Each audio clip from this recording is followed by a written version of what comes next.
Hey folks, in this video we are going to be talking about plane mirrors. Plane like a geometry plane, meaning flat. These are the boring type of mirrors, but they are also the common type of mirrors. So what you got hanging up in your bathroom right now, for example. As opposed to curved mirrors like your funhouse mirrors, where you can do really cool and interesting things. That's where the fun physics is. But the plane mirrors should be our starting point. So we'll start there. So we're going to talk about an eye person, which you'll see what I mean in a second, and we're going to see how they see their reflection. Here is our eye person. It's a person, but their head is just a gigantic eyeball. And the point is we're talking about seeing reflection. So we want to focus on the eye part.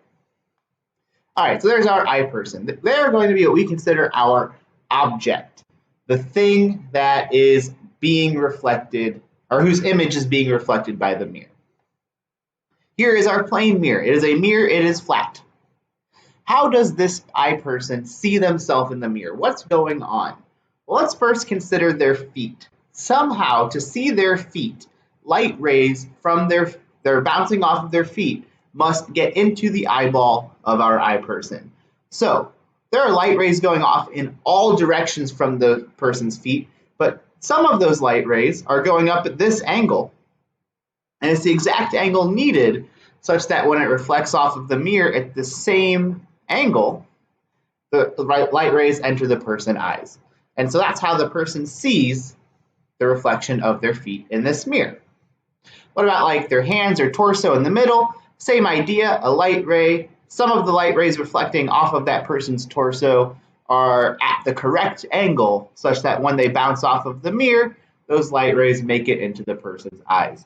Remember, our angle of incidence is equal to angle of reflection. My drawing's not perfectly to scale, but that's the idea. Similarly, in order for the eye person to see the reflection of the eyeball, some of the light that's bouncing off of the eyes are going to hit the mirror and come directly back into the eyeball. Now, here's the problem, though. The eyeball only has information about what's coming into it. The eyeball doesn't have any information about what's happening at the mirror. In other words, the eyeball, because it's localized to just this point, has no idea that there was a reflection off of the mirror. And so the person sees that this incoming red ray, the eyeball interprets it as if the origin of the ray were somewhere behind the mirror. Of course, we know that it's not, it's the person's feet, but the eyeball interprets the origin of that ray as if it were behind the mirror. Similarly, for this purple ray, the eyeball doesn't know that it bounced, so the person interprets the origin of the purple ray as being behind the mirror. Similar for the yellow ray.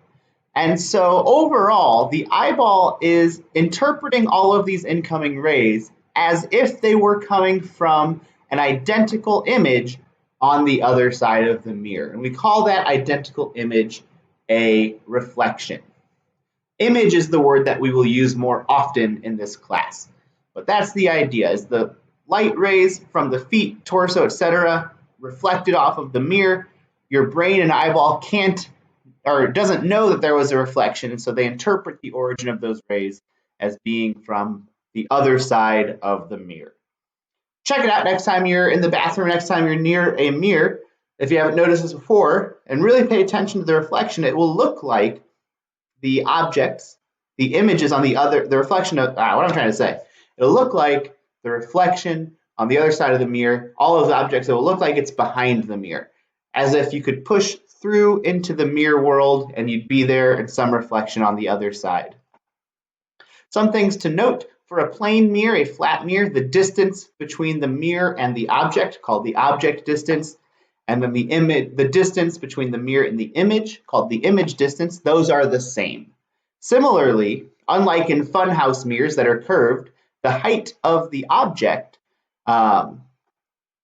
is the same as the image height, is the same as the image height. The height of the image ends up being the same as the height of the object. So for plane mirrors, the image forms behind the mirror, the object distance is equal to the image distance, and the object height is equal to the image height. These are maybe things that are that you've noticed before but never paid that close of attention to, You might be thinking, yeah, of course the image height is the same as the object height. But keep in mind, again, for those weird curved mirrors, that's not true. That's what makes them interesting. Or the side view mirror on your car, it says objects in mirror are closer than they appear, right? The image in that mirror is smaller than the actual object.